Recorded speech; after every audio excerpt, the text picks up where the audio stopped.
হচ্ছে গিয়ে আমাদের আজকে আমরা যেই ব্যাচের ওরিয়েন্টেশন নিয়ে একত্রিত হয়েছি আমাদের সবার অত্যন্ত প্রিয় এবং জনপ্রিয় একটা ব্যাচ আমাদের OSCE batch for mid term obs and gynae faculty for the session of July 2025। আমরা যারা জুলাই 2025-এর মিড টার্ম পরীক্ষা দেবো অবস অ্যান্ড গাইনি ফ্যাকাল্টিতে তাদের জন্য অস্কি ব্যাচটা আমরা আজকে ইনশাল্লাহ লঞ্চ করছি। যেই ব্যাচটাতে মূলত হচ্ছে গিয়ে আমাদের সবারই দেখা যায় যে এই ব্যাচটা অনেক পছন্দ, প্রথমেই বললাম। কারণটা হচ্ছে যে আমরা জানি যে আমাদের মিড টার্ম পরীক্ষাতে একটা অনবদ্য অংশ যেটা কিনা আমাদের কোনো প্র্যাকটিস থাকে না, কিছু থাকে না, মানে আমরা জানি না আসলে যে এই অস্কি ব্যাচ, মুখে তো বলছি অস্কি মানে কি, এটাই হয়তো বা আমরা অনেকাংশে দেখা যায় যে আমরা জানি না, কারণ এই অস্কিটার সাথে আমরা আসলে ওভাবে পরিচিত না। আমরা ফাইনাল প্রফ বা এর আগে যখন আমরা প্রফ পরীক্ষাগুলো দিয়েছি এমবিবিএস লাইফে, তখন দেখা গিয়েছে যে আমরা অস্পি পরীক্ষা দিয়েছি, তাই না? যেখানে কিনা ওই যে মনে আছে আমাদের মোটামুটি যে হচ্ছে গিয়ে একদম 10টার মতন স্টেশন থাকতো, দৌড়ায় দৌড়ায় আমরা পরীক্ষা দিতাম, 1 মিনিট বা 2 মিনিট করে সময় থাকতো, আমরা দৌড়ায় দৌড়ায় হচ্ছে গিয়ে স্টেশনে দেখে দেখে হচ্ছে গিয়ে পিকচার আইডেন্টিফাই করতাম, ভিসার আইডেন্টিফাই করতাম, বা হার্ড পার্ট এগুলো আইডেন্টিফাই করে করে লিখতাম। সো অসপি জিনিসটা কি সেটা আমাদের মোটামুটি সবার আইডিয়া আছে, এগুলো আমরা করে এসেছি। কিন্তু অস্কি যেখানে কিনা ক্লিনিক্যাল এক্সামিনেশন হয় আমাদের, এবং এখানে অনেকগুলো ছোট ছোট আলাদা আলাদা পার্ট আছে, সবকিছু নিয়ে আমরা ইনশাল্লাহ আজকে কথা বলবো। সো এই যে অস্কি পরীক্ষাটা আমাদেরকে ফেস করতে হয় মিড টার্মে মাস্ট পাস করার জন্য, এই অস্কির জন্য আমাদের এই সোল যে অস্কি ডেডিকেটেড ব্যাচটা সেটার ওরিয়েন্টেশনে আমরা একত্রিত হয়েছি, এবং আমাদের সাথে ইতোমধ্যে যুক্ত আছেন আমাদের মিড টার্মের জনপ্রিয়, আমাদের গাইনি মিড টার্মের জনপ্রিয় মেন্টর ডক্টর অন্বেষা পল আপু।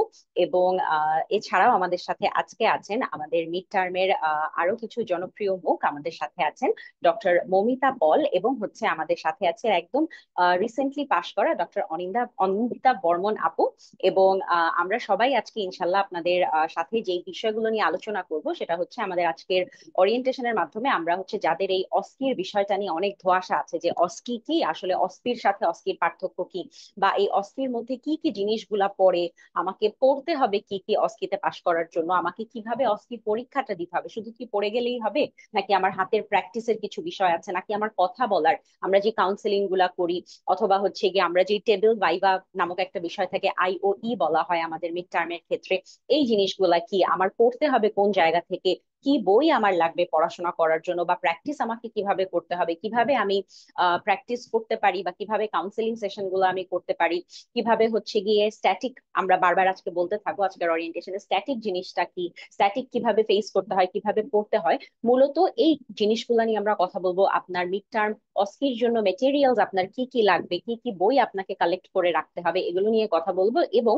এই ব্যাচটাতে, অস্কি ব্যাচটাতে আপনি আসলে কি কি জিনিস পাচ্ছেন, যেহেতু ব্যাচের ওরিয়েন্টেশন, অস্কি ব্যাচটাতে আপনাদের জন্য এই অস্কির আলোকে, অস্কি এক্সামের আলোকে কিভাবে আপনাদের জন্য ব্যাচটা সাজানো হয়েছে, ব্যাচটার মোটামুটি যে আউটলাইন বা হচ্ছে কখন আপনার কোন ক্লাসগুলো হবে সেগুলো নিয়েও আমরা একটু কথা বলবো, যেহেতু আমাদের অস্কি পরীক্ষার আগে মাঝে দিয়ে আমাদেরকে কিন্তু অবশ্যই এসবিএ, রিটেন এগুলাও ফেস করতে হবে। সো এগুলো আপনাদের স্কেডিউল কখন থাকবে এগুলো নিয়েও আমরা আলোচনা করব।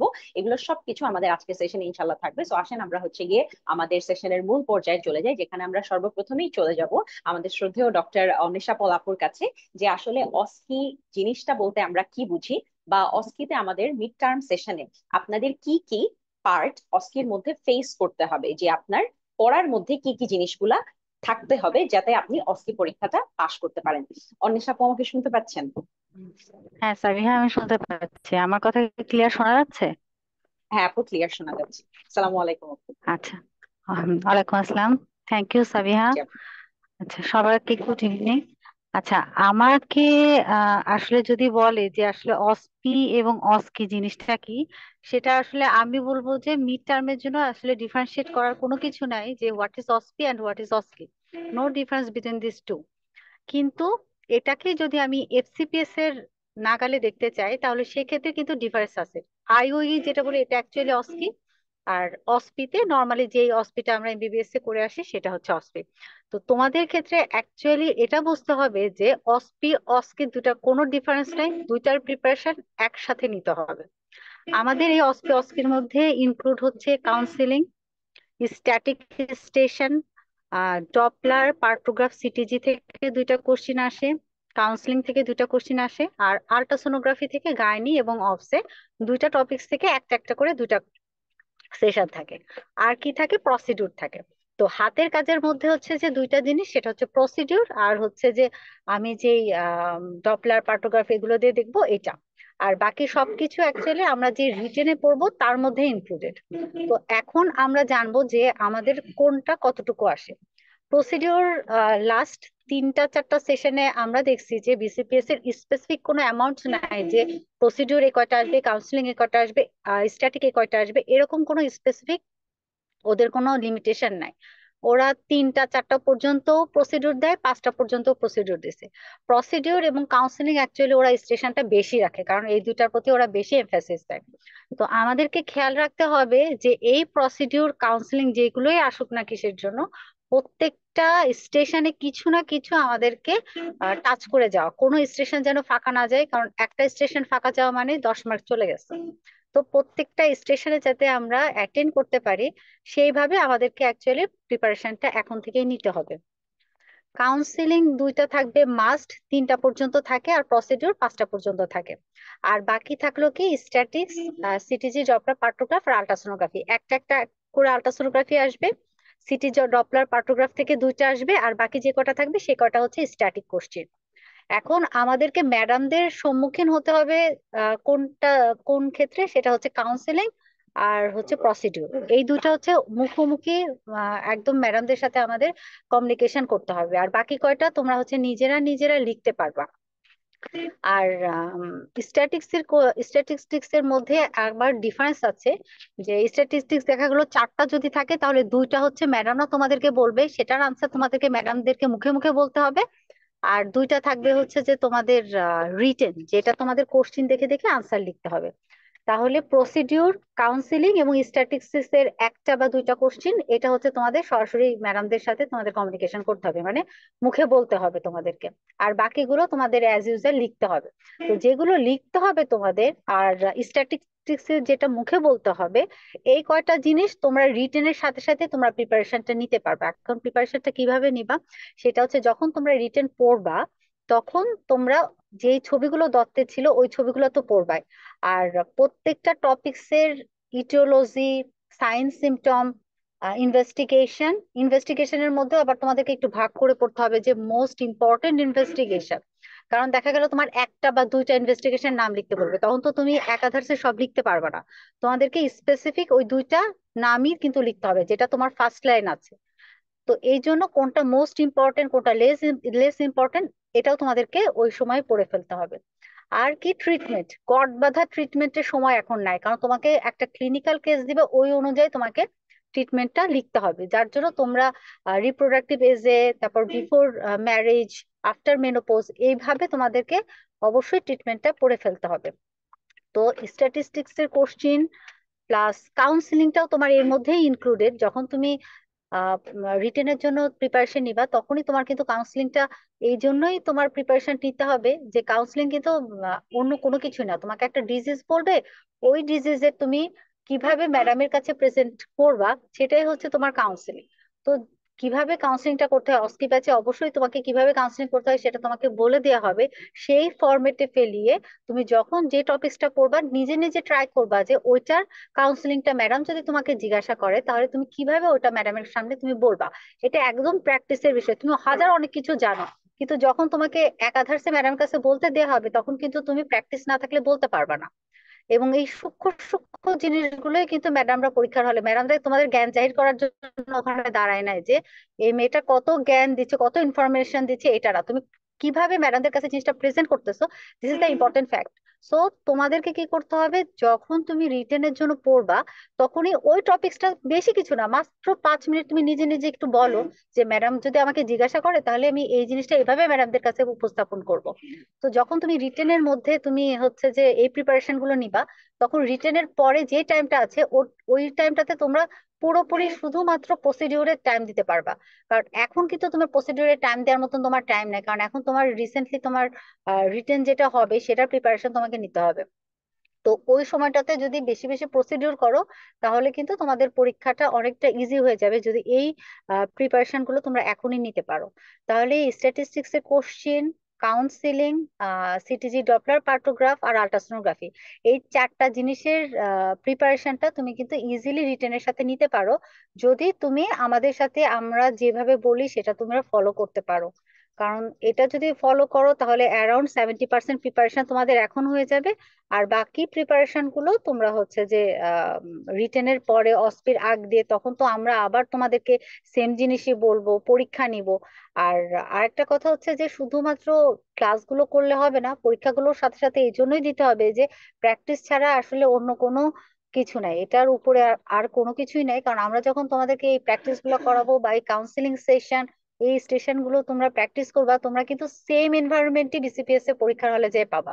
তো এগুলোর সাথে তোমরা যদি ওরিয়েন্টেড হয়ে যাও, পরীক্ষার হলে যে তোমার জিনিসটা নতুন লাগবে না, আর ভয়ও লাগবে না। যে কারণ নতুন একটা পরিবেশে যে কোনো কিছু করতে গেলে বা সময়ের মেইনটেনেন্স, এই জিনিসগুলো করতে গেলে কিন্তু অনেক প্রবলেম হয়, যেটা তুমি যদি আগে থেকে প্র্যাকটিস করে যাও তাহলে পরীক্ষার হলে যে এই নতুন পরিবেশ, নতুন সময় মেইনটেনেন্স, এই জিনিসগুলো নিয়ে তোমার আসলে প্রবলেম গুলো হবে না।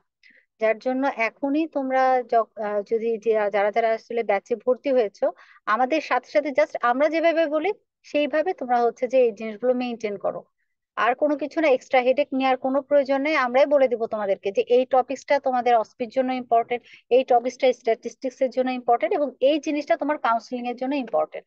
তো শুধুমাত্র তোমাদের কাজ হচ্ছে এই জিনিসগুলো ফলো করা, আর যখন যে টপিকসটা পড়বা সেই টপিকসে যদি কাউন্সিলিং ইম্পর্টেন্ট হয় অ্যাসোসিয়েটেড কাউন্সিলিংটা করে ফেলবা। সেই টপিকসে যদি অসপি বা স্ট্যাটিস্টিক্স ইম্পর্টেন্ট হয়, সেটা তুমি ওই বই থেকে, আমরা বইয়ের কথাও বলে দিব যে কোন বইগুলো তোমাদেরকে ফলো করতে হবে, সেটা তোমরা দেখে ফেলবা। এতটুকুই, এটা ভয়ের কোনো কিছু নেই। এমবিবিএস এ যেটা সেটাই এখানে। কিন্তু স্যার ম্যাডামরা একটু বড় বড়, স্যার ম্যাডামরা একটু আননোন, কারণ আগে আমরা কি করছি, যাদের কাছে পড়াশোনা করছি তাদের আন্ডারে পরীক্ষাগুলো দিয়েছি, আর এখন আমরা কি করি, যাদেরকে কখনো দেখিনি হঠাৎ করে যে তাদেরকে আমাদের ফেস করতে হয়, এতটুকুই ডিফারেন্স। আর কোনো কিছু না, একই জিনিস। শুধু তোমরা ফলো করো আমরা কিভাবে পড়াচ্ছি, কোন জিনিসটাকে এমফেসিস দিচ্ছি, সেই অনুযায়ী করো, তাহলে দেখবা তোমাদের প্রিপারেশনটা মোস্টলি 70-80% হয়ে গেছে। ঠিক আছে? হ্যালো? জি আপু, হ্যালো? শোনা যাচ্ছে। আচ্ছা, ঠিক আছে সাবিহা, এখন তোমরা আর যারা কথা বলার আছে মেন্টরস, তাদেরকে তাহলে প্ল্যাটফর্মটা দাও। হ্যালো? হ্যালো? জি আপু, শোনা যাচ্ছে। হুম। হ্যাঁ হ্যাঁ, ঠিক আছে, থ্যাংক ইউ সাবিহা। অসংখ্য অসংখ্য আর ধন্যবাদ ডক্টর অন্বেষা পল আপুকে। আপু আসলে মানে হচ্ছে গিয়ে খুবই, আপু যেটা করে সব সময়, যে আপু খুবই অল্প একটু সময় নিয়ে একদম হচ্ছে পুরাটা জিনিস গুছায় বলেন। তো আপু শুধুমাত্র কিন্তু আপনাদেরকে যে আপনাদের সিলেবাস কি থাকবে বা আপনাদের কিভাবে পড়তে হবে এটার সাথে সাথে কিন্তু আপু আপনাদেরকে অলমোস্ট এক্সাম যে প্যাটার্নটা, যে আপনাদের পরীক্ষাতে আসলে কতগুলা প্রসিডিউর থাকে বা কতগুলা কাউন্সেলিং থাকে থেকে শুরু করে আপু কিন্তু মোটামুটি একটা সম্যক ধারণা আপনার ওভারঅল যে অস্কি পরীক্ষা এবং তার সিলেবাস দুটো সম্পর্কেই কিন্তু হচ্ছে কি আপু মোটামুটি একটা ধারণা দিয়ে দিয়েছেন। অসংখ্য অসংখ্য ধন্যবাদ অন্বেষা পল আপুকে। আমরা এবার চলে যাব আমাদের নেক্সট যে অংশটা নিয়ে আমরা একটু কথা বলবো, সেটা হচ্ছে এই যে আপনাদের যে ব্যাচটা চালু হচ্ছে, হ্যাঁ আপনাদের যে অস্কি ব্যাচটা আমরা বললাম, তো এই অস্কি ব্যাচটাতে আসলে এই যে পরীক্ষার আপু কিছু প্রসিডিউরের কথা বললেন যেগুলো কিনা আপনাকে হাতে করে দেখাতে হবে, কাউন্সেলিং এর কথা বললেন যে আপনাকে কিন্তু ম্যাডামকে কাউন্সেল করা লাগবে, এগুলো এক্সামের মধ্যে আসলে কি থাকে, আপনি কি সরাসরি ম্যাডামকেই কাউন্সেল করবেন নাকি হচ্ছে ম্যাডামের সাথে কেউ থাকবেন তাকে কাউন্সেল করে ম্যাডামকে দেখাই দিবেন, এই বিষয়গুলো নিয়ে আপনাদের সাথে একটু পরে হচ্ছে গিয়ে কথা বলবেন আমাদের ডক্টর মৌমিতা পল আপু। এর আগে আমরা একটু জাস্ট বলে নেব যে এই যে কাউন্সিলিং বলেন বা হচ্ছে আপনার যে প্রসিডিউর যেগুলো হাতের কাজ বলেন, বা এই যে অন্বেষ আপু যেমন বলছিলেন যে স্ট্যাটিক আপনার কিছু হচ্ছে গিয়ে কোয়েশ্চেন থাকবে যেগুলো কিনা আপনাকে লিখতে হবে, ওই যে ছোটবেলার অস্পির মতন আপনাকে লেখালেখি করতে হবে। তাহলে এই জিনিসগুলো আপনি শিখবেন কিভাবে এই ব্যাচটার সাথে, বা এই ব্যাচটাতে আসলে আপনার জন্য কি কি থাকবে সেটা একটু ছোট করে আপনাদেরকে জাস্ট আমি বলে দিই। সেটা হচ্ছে আপনাদের যে অস্কি ব্যাচ, অস্কি ব্যাচে কিন্তু টোটাল আপনাদের ক্লাসেস থাকবে হচ্ছে গিয়ে অস্কি ব্যাচের আপনাদের সর্বমোট ক্লাস থাকবে হচ্ছে 7টা থাকবে ক্লাস, এবং সাথে হচ্ছে গিয়ে আপনাদের একদম ফাইনালে যেটা 7টা ক্লাস থাকবে। এছাড়াও আপনাদের হচ্ছে লাস্ট সেশনের যে বিসিপিএস এর অস্কি যেটা আপনাদের ছিল মিড টার্মের জন্য, ওই সেশনটার একটা সলভ ক্লাস আপনারা পাবেন, মানে আপনাদের যে অস্কির জানুয়ারি 2025-এর সলভ ক্লাসটা আপনারা পাবেন। এবং সর্বশেষ আপনাদের জন্য যেটা থাকবে, যেটা কিনা আপনাদের সবার খুব পছন্দ হয়, যারা পরীক্ষা দেয় তাদের সবার খুব পছন্দের একটা সেশন থাকে, যেটা হচ্ছে কি আপনাদের final mock test, final OSCE mock test, যেখানে কিনা একদম আপনি বিসিপিএস এ যেইভাবে যেই স্টাইলে আপনি পরীক্ষা দেবেন, যেই এক্সাম প্যাটার্নে আপনার পরীক্ষাটা হবে, যেমন করে কাউন্সেলিং এর স্টেশন থাকবে 2 থেকে 3টা, বা প্রসিডিউর থাকবে 3 থেকে 3 বা 3-এর অধিক প্রসিডিউর আপনার থাকতে পারে, এই সমস্ত কিছু মাথায় রেখে একদম বিসিপিএস এর একটা নকল বা বিসিপিএস এর একটা ডামি এক্সাম কিন্তু আমরা হচ্ছে কি আমাদের কাটাবন সেন্টারে, আমাদের জেনেসিস এর কাটাবন সেন্টারে কিন্তু আমরা এই একটা পরীক্ষা আপনাদের জন্য হচ্ছে গিয়ে অনুষ্ঠিত করি, যেখানে কিনা আপনি একবার যখন পরীক্ষাটা আপনি দেবেন, ফাইনাল মক টেস্টটা যখন দেবেন, তারপরে আপনার কাছে বিসিপিএস এ যে জাস্ট মনে হবে যে আমি জেনেসিস এরই সেকেন্ড আর একটা পরীক্ষা দিচ্ছি। তো একদম হুবাহু সেই কায়দায় আমরা হচ্ছে আপনাদের একটা ফাইনাল মক নেব, এবং এই মকের পরপরই আপনাদের কিন্তু এই ফাইনাল মকের একটা সলভ ক্লাসও থাকবে। তো এই যে আপনাদেরকে বললাম 7টা ক্লাস, 7টা ক্লাসের মধ্যে আপনাদের জন্য কি কি থাকবে। প্রথমেই আপনাদের রিটেন পরীক্ষার আগে, যেহেতু হচ্ছে আপনাদের সামনে রিটেন পরীক্ষা আছে, এবং রিটেনের পরে কিন্তু আপনাদের যখন আপনি পেপার 2 অর্থাৎ রিটেন পরীক্ষাটা যখন শেষ করবেন, তারপরে দেখবেন যে আপনার রেজাল্ট দিতে দিতেই মোটামুটি 7 দিনের মতন সময় লেগে যায়।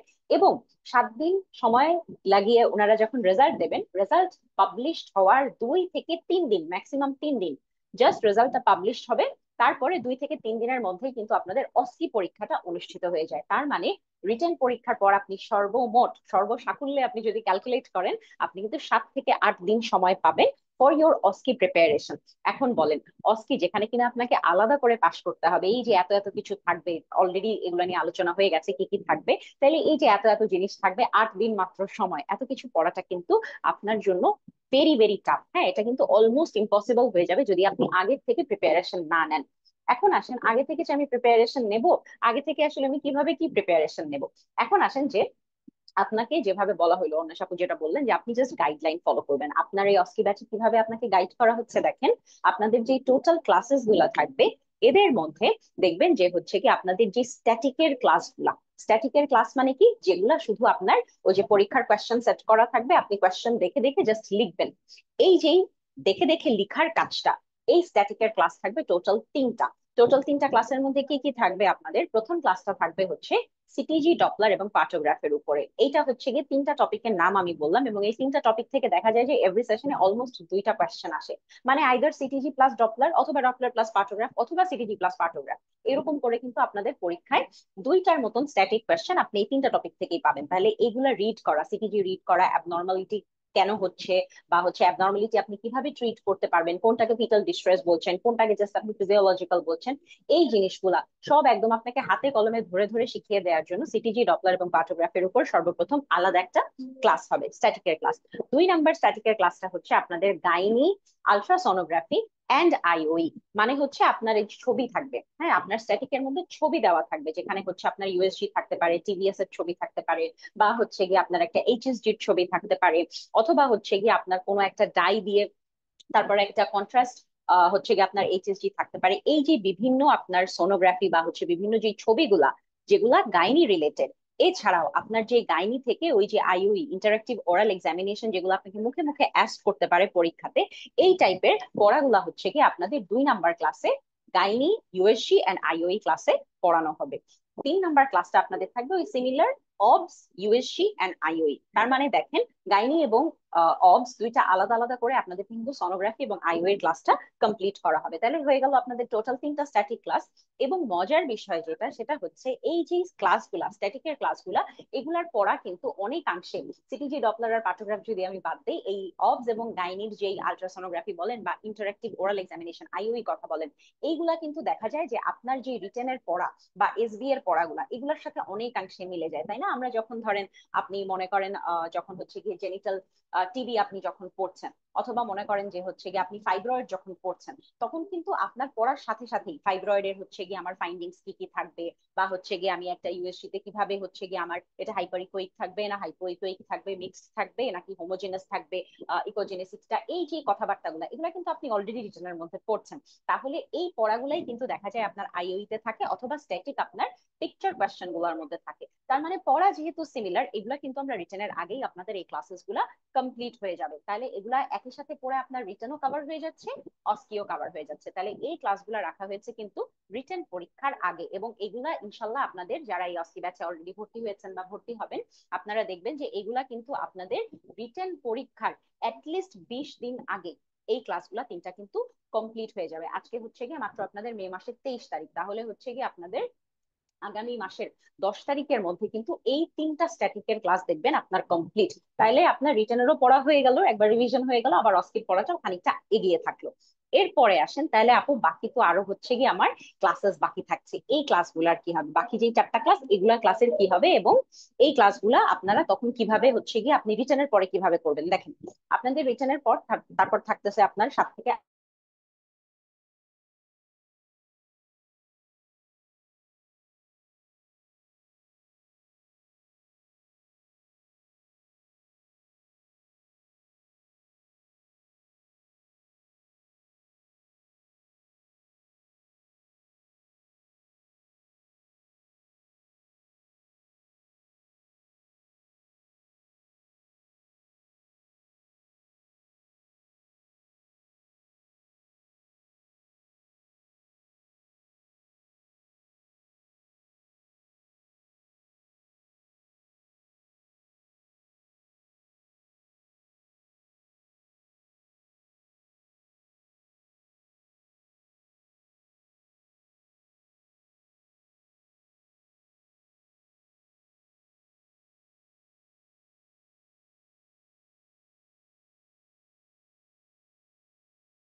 আমার মনে হয় সাবিয়া আফরিন আপু ওনার আহ নেটওয়ার্ক জনিত কোনো একটা সমস্যার কারণে কোনো একটা প্রবলেম ফেস করছেন। তো আমি নেক্সট যেটা আছে, আপু জয়েন করছেন, আপু চেষ্টা করছেন জয়েন করতে।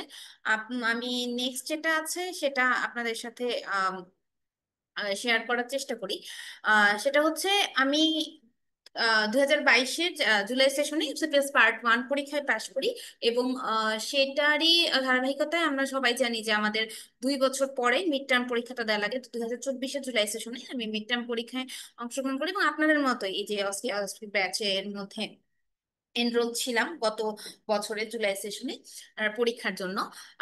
তো আমি যে কথাটা বলবো যে এইখানে সবচাইতে বড় সমস্যা আমাদের যেটা হয় সে যে আপনি যার সাথেই কথা বলবেন না কেন, সবাই আপনাকে বলবে আগে রিটেন পাস করো, আগে রিটেন পাস করো, পরে দেখা যাবে যে আপনারা মিড টার্ম অস্কি বা অস্পি পরীক্ষা যেটা আছে ওইটা আপনারা মিড টার্মের যে অস্পি বা অস্কি যেটা আছে ওইটা তখন পড়া শুরু করতে পারবা। এই ভুলটা আমি নিজেও করেছিলাম, এই জন্য আপনাদের সাথে ব্যাপারটা শেয়ার করা যে আমরা কিন্তু এখন, আগে যেরকম হতো যে রিটেনের পরে আপনি হচ্ছে একটা লম্বা টাইম পাবেন, মোটামুটি 4-5 দিন আপনি টাইম পাবেন, বা কারো কারো ক্ষেত্রে প্রথম দিকে যখন পরীক্ষা হচ্ছে তারা না ওনারা 1 সপ্তাহ সময় পেয়েছেন যে অস্পি অস্কি ক্লাসগুলা রিভাইজ দেওয়ার জন্য। কিন্তু আমার সময় পরীক্ষায় গত 1 বছর আগেই যে আমি জুলাই সেশনে পরীক্ষা দিয়েছি আমি বললাম, তখন যেটা হয়েছে যে আমি রেজাল্ট পরীক্ষা দিয়েছি, রেজাল্ট দিতে অনেক দেরি করে এখন এসবিএ বা আমাদের রিটেন যে পরীক্ষাটা হয় ওই পরীক্ষাটার ওভারঅল রেজাল্টটা দিতে দেরি হয়। রেজাল্টটা দেওয়ার একদিন পরেই আমাদের অস্কি এক্সাম ছিল। সো ইটস কোয়াইট ইম্পসিবল যে আপনার যদি আগের থেকে প্রিপারেশন না নেওয়া থাকে তাহলে আপনি এক ইয়েতে হচ্ছে একবার হচ্ছে জাস্ট খালি একদিনের মধ্যে আপনি এই প্রিপারেশনটা নিয়ে ফেলতে পারবেন, এটা অনেক বেশি ইম্পসিবল একটা ব্যাপার। সো আমি এই জন্যই আপনাদেরকে বলবো যে আমরা মাত্র একটা রাত সময় পেয়েছিলাম ওই প্রিপারেশনটা কমপ্লিট করার জন্য। এই জন্যই দেখা গিয়েছিল যে যারা আগের থেকে ফুল প্রিপারেশনটা কমপ্লিট করা ছিল তাদের জন্য আম, তাদের ক্ষেত্রে প্রিপারেশন নিতে তেমন কোনো কষ্ট হয়নি, কিন্তু যারা একদম লাস্ট ওই যে আমার রেজাল্ট দিবে তারপরে আমি পড়া শুরু করব ওইটা পড়তেছিলেন, তো তাদের জন্য অনেক বেশি সমস্যা হয়ে গেছে। পয়েন্ট নাম্বার 1 এইটা আপনারা নোট করবেন যে এখন থেকেই কেন এই অস্কির প্রতি মনোযোগটা দেওয়া দরকার। 2 নম্বর পয়েন্ট, যেটা আমাদের অন্বেষা পাল আপু এবং হচ্ছে সাবিয়া আফরিন আপু দুইজনই খুব ভালো করে নোটিফাই করে দিলেন যে আপনাদের প্রসিডিওর যেটা আছে, প্রসিডিওর এখন আপনারা খালি দেখে রাখেন, এখন আপনাদের প্র্যাকটিস করা লাগবে না। হ্যাঁ? আপনারা পরবর্তীতে যখন আপনাদের এক্সাম হয়ে যাবে, যখন আপনারা পুরোপুরি ফ্রি এবং কয়েকদিন পরেই আপনারা এক্সাম, তখনই আপনারা হচ্ছে এইখানে আপনারা জেনেসিস সেন্টারে এসে আপনারা প্রসিডিওর গুলা দরকার হলে নিজে নিজে আবার প্র্যাকটিসও করে যেতে পারেন। এখানে ডামি ওই আপনি যেখানে গিয়ে পরীক্ষা দিবেন বিসিপিএস এ, ওখানে যেরকম ডামি আছে এখানে সেম আপনি ইনস্ট্রুমেন্টাল ভ্যাজানাল ডেলিভারি বলেন, আপনি ফরসেপস ভেন্টোস বা হচ্ছে নিওনেটাল এক্সামিনেশনের জন্য যে ডামিগুলা দরকার, বা অ্যাডাল্টেও যেমন ধরেন যে ম্যাটারনাল রিসাসিটেশনের জন্য আমরা যে ডামি দরকার, সবগুলো আমাদের জেনেসিস সেন্টারে অ্যাভেলেবল আছে, তখন আপনারা গিয়ে করতে পারবেন। কিন্তু পরীক্ষা শুধুমাত্র যে আপনার প্রসিডিউরের উপরে হবে তা না। হ্যাঁ, প্রসিডিউর অনেকগুলো থাকে, কিন্তু প্রসিডিউর বাদেও আরো অনেক কিছু থাকে। যেমন আপু যে কথাটা বললেন যে সিটিজি ইউরোডাইনামিক্স নিয়ে একটা কোশ্চেন থাকে, আমাদের কাউন্সিলিং এর একটা কোশ্চেন থাকে, অনেকগুলা কোশ্চেন থাকে। মানে আপনার ম্যাডামের সাথে সরাসরি কোশ্চেনে অ্যান্সার দিতে হবে, অনেকগুলা থাকে যে কোশ্চেন থাকে আপনাকে সরাসরি অ্যান্সার দিতে হবে।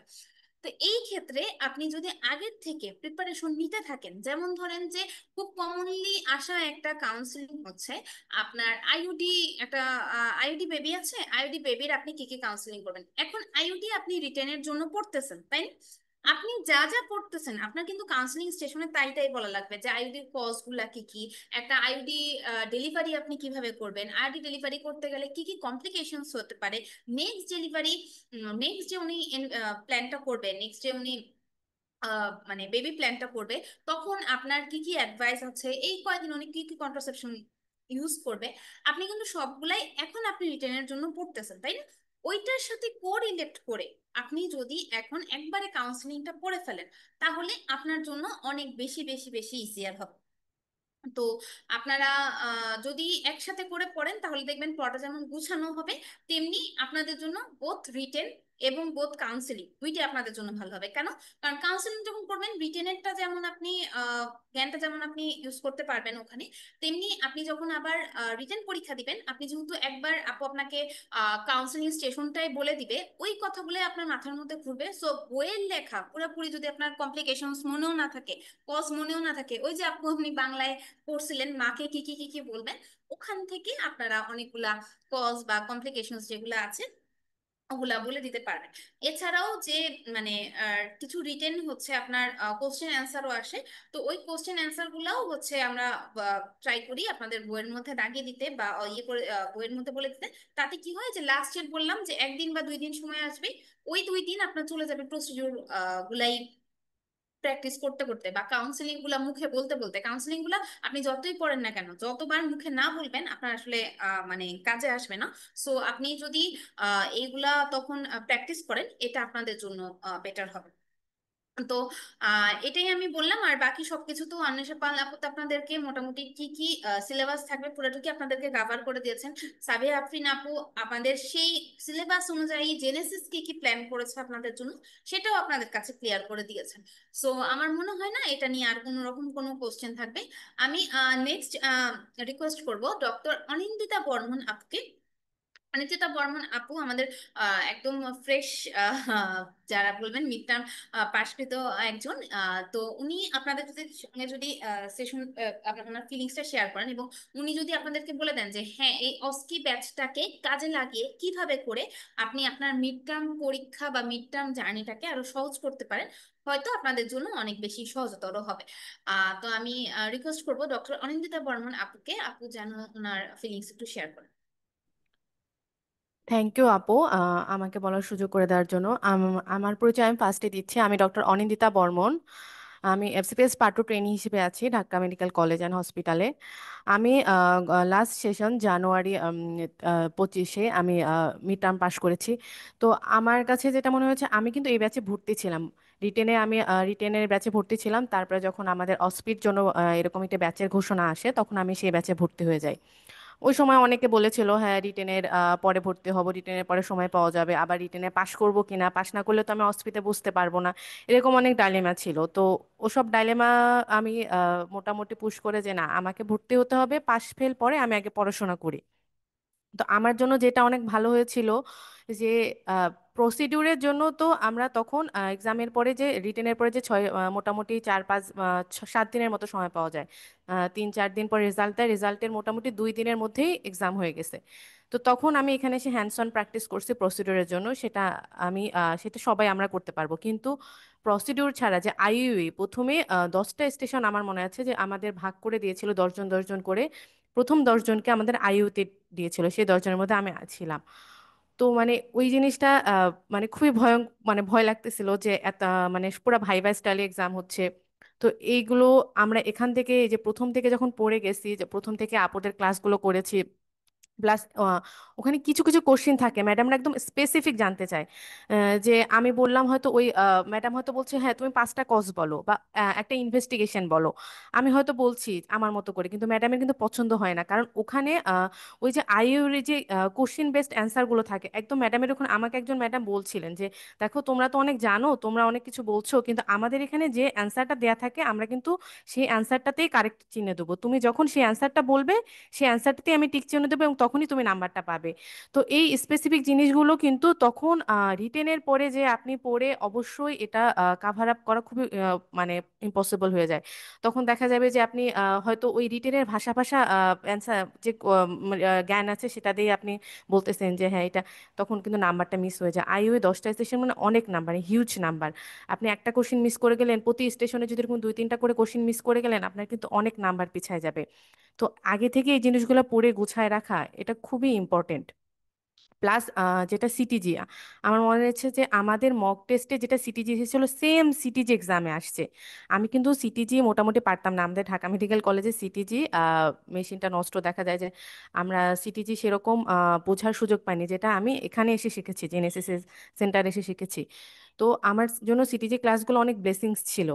আমি এখানে যে সিটিজিটা মক মানে প্রথমে তো সিটিজি গুলো এখানে ভালো করে শিখেছি এবং মকের সিটিজিটা সেম আমাদের ওখানে এসেছে, এক্সামে এসেছে, যেটা খুবই হেল্পফুল ছিল।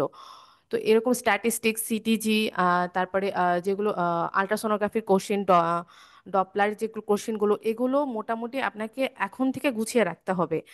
এখন থেকে যদি আপনি গুছিয়ে না রাখেন তখন যে হ্যান্ডস অন প্র্যাকটিস করা, কারণ প্রসিডিউর হিউজ প্রসিডিউর আছে, প্রসিডিউর কোথা থেকে আসবে না আসবে এটার কোনো আসলে আগামাথা কিছুই নাই। কারণ আমাদের সময় একটা প্রসিডিউর আসছিল, এক্লামশিয়া কিট সবকিছু দেওয়া ছিল। এই কোশ্চেনটা এরকম ছিল যে এরকম একটা পেশেন্ট আসছে, আপনার কাছে কনভালশন নিয়ে 4 টাইম 6 টাইম, এখন আপনি সেটাকে ম্যানেজ করেন, আপনার সামনে সব এক্লামশিয়ার কিট দেওয়া আছে। এরকম প্রসিডিউর কিন্তু আমরা কেউ পড়ে যাইনি। ওখানে যেয়ে তখন তৎক্ষণাৎ বুঝে তৎক্ষণাৎ ওটা করতে হয়েছে। তো এরকম প্রসিডিউরে কোনো আগামাথা থাকবে না, আপনাকে অনেক প্রসিডিউর প্র্যাকটিস করতে হবে। তো রিটেনের পরে ওই সময়টা আপনাকে প্রসিডিউরের পেছনে ইউটিলাইজ করতে হবে। তো এক্সট্রা যে এত হিউজ এক্সট্রা টপিকগুলো আছে সেগুলো কিন্তু আপনাকে এখন থেকে একটু একটু করে পড়ে রাখতে হবে। এবং অবশ্যই আমাদের অন্বেষা পল আপু বলেছেন, মৌমি আপু বলেছেন যে রিটেনের সাথে কোরিলেট করে এই ব্যাচটি আপনাকে সেই জিনিসগুলোতে, যে আইইউই স্ট্যাটিস্টিক্স বলি বা সিটিজি, ডপলার, পার্টোগ্রাফ, এই জিনিসগুলাতে আপনাদেরকে হেল্প করবে কিভাবে আপনার অস্কির জন্য আলাদা করে একটু একটু করে নিজেকে আগায় রাখতে পারবে, নিজের প্রিপারেশনটাকে আস্তে আস্তে করে।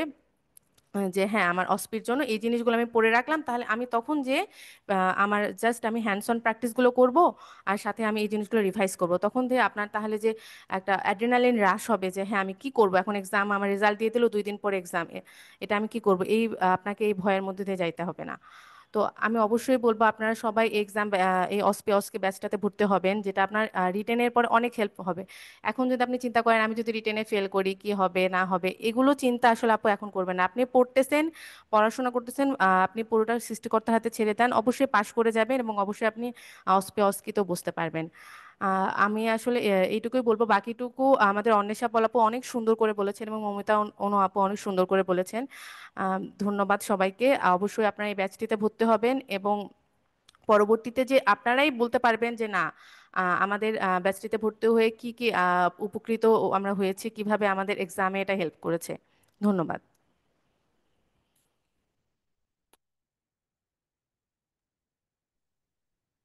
Thank you doctor Anindita Barman আপুকে। আপনি অনেক আরেকটা বিষয় অনেক সুন্দর করে হাইলাইট করে দিলেন যে আমাদের হয়তো আমরা যেখানে ট্রেনিং করি, আমরা এক একজন এক এক জায়গায় ট্রেনিং আছি, সব ধরনের ফ্যাসিলিটিস হয়তো সবার কাছে মানে একদম অ্যাভেলেবল না। অথবা ধরেন যে আমরা এক এক জায়গায় এক্লামশিয়া হয়তো এক এক ভাবে ম্যানেজ করি, তাই না? কেউ ন্যালোসিন দেই, কেউ ম্যাক্সোফেট আইএম দেই, কিন্তু কোনটা পরীক্ষার হলে বলবো, কেমন করে পরীক্ষার হলে বলবো? আপু যে কথাটা বললেন যে ম্যাডাম একটা শুনতে চাচ্ছে, ততক্ষণ পর্যন্ত এটা না বলবেন উনি নাম্বার টিক চিহ্ন দিবেন। আপনি 100টা কজ জানেন, ঠিক আছে, কিন্তু যে কজটা আপনার আমরা শুনতে চাচ্ছে, যে কজটা মোস্ট কমন কজ, সেটা যদি আপনি যতক্ষণ পর্যন্ত না বলবেন ততক্ষণ পর্যন্ত ম্যাডাম কিন্তু আপনাকে ছাড়বে না, নেক্সট কোশ্চেনেও যাবে না। যে আপনি যে, এবং ওইটার জন্য যে টাইম লিমিটেড থাকে, তাই না অঞ্জিত আপু? যে সবগুলোর জন্য কোশ্চেন টাইম লিমিটেড থাকে, যে আপনার এই টাইমটার মধ্যে যদি আপনি সবগুলা কোশ্চেন অ্যান্সার না দেন, আপনাকে এমন না যে এক্সট্রা টাইম দেওয়া হবে। হ্যাঁ, সো অবশ্যই টাইম লিমিটেড। টাইম লিমিট বলে একটা ব্যাপার থাকে। সো আমি আপনাদের সবাইকেই বলবো যে আপু যে কথাটা বললেন, অনেক সবাই আজকে প্রোগ্রামে যারা যারা ছিলেন সবাই একটা বিষয় হাইলাইট করার চেষ্টা করেছেন যে মিড টার্ম মানে শুধুমাত্র রিটেন না। এখন আপনাদের মনে হচ্ছে যে খালি রিটেনটা পাশ করে নিই তারপরে দেখা যাবে, কিন্তু মিড টার্ম মানে মোটেও শুধু রিটেন না। রিটেন পাশ করার পরই আপনি যে প্রস্তুতিটা নিয়েছেন সেটা যদি ভালো হয়ে থাকে, আপনি যদি ঠিক মতো করে ক্লাসগুলো করে থাকেন, এবং আপনি দেখবেন যে এখন মনে হচ্ছে যে কোনো কিছু মনে নাই, কিন্তু ক্লাসের মধ্যে আপনি আপনাদের কথাগুলো যখন শুনেছেন, কোনো না কোনো ভাবে রিটেন এর ক্লাসে আপনার মনে পরীক্ষার হলে বসে আপনার মনে পড়বে। তো দেখা যাবে যে আপনি রিটেনটা হয়তো পাশ করে গেলেন, হ্যাঁ। তো তখন দেখা যাবে যে একদিনের প্রিপারেশনে অস্কির কিন্তু প্রিপারেশন নেওয়াটা কঠিন হয়ে যাবে। আপনি আপনার সৃষ্টিকর্তার উপরে ভরসা রাখুন, আপনি অবশ্যই অবশ্যই রিটেনে পাশ করে যাবেন, এবং যেন পরবর্তী যে ধাপটা আছে সেটাও সহজে পাশ করে যেতে পারেন। সেটার জন্য আপনি জেনেসিসের যে ব্যাচটা চলমান আছে বর্তমানে, এই ব্যাচটার মধ্যে আপনারা অ্যাড হয়ে যেতে পারেন। ধন্যবাদ সবাইকে। ধন্যবাদ অন্বেষা পাল আপুকে, ধন্যবাদ অনিন্দিতা বর্মন আপুকে আমাদের সাথে সময় দিয়ে থাকার জন্য, এবং যারা যারা এই প্রোগ্রামটি জুমে অ্যাড আছেন এবং হচ্ছে যারা ফেসবুক লাইভে দেখছেন, তাদের সবাইকে অনেক অনেক ধন্যবাদ। যদি কোনো রকম কোশ্চেন থাকে, আমাদের সাবিয়া আফরিন আপু আছেন, আমি আছি, আমাদেরকে মেসেঞ্জারে কোনো নক দিলে আমরা চেষ্টা করবো আপনাদেরকে কনফিউশনটা ক্লিয়ার করে দেওয়ার। এবং যে ইয়েটা নিয়ে আমরা কথা বললাম, যে ব্যাচটা নিয়ে আমরা কথা বললাম, সেই ব্যাচটার কিন্তু অ্যাডমিশন এখনো চালু আছে। সো আপনারা চাইলে এখনো অ্যাডমিট হয়ে যেতে পারেন। সো ধন্যবাদ সবাইকে। সবাই ভালো থাকবেন, সবার জন্য অনেক অনেক শুভকামনা। আপনাদের সবার মিড টার্ম পরীক্ষা জুলাই 2025 সেশনে অনেক অনেক ভালো হোক, আপনারা সবাই পাশ করে যাবেন। ধন্যবাদ সবাইকে।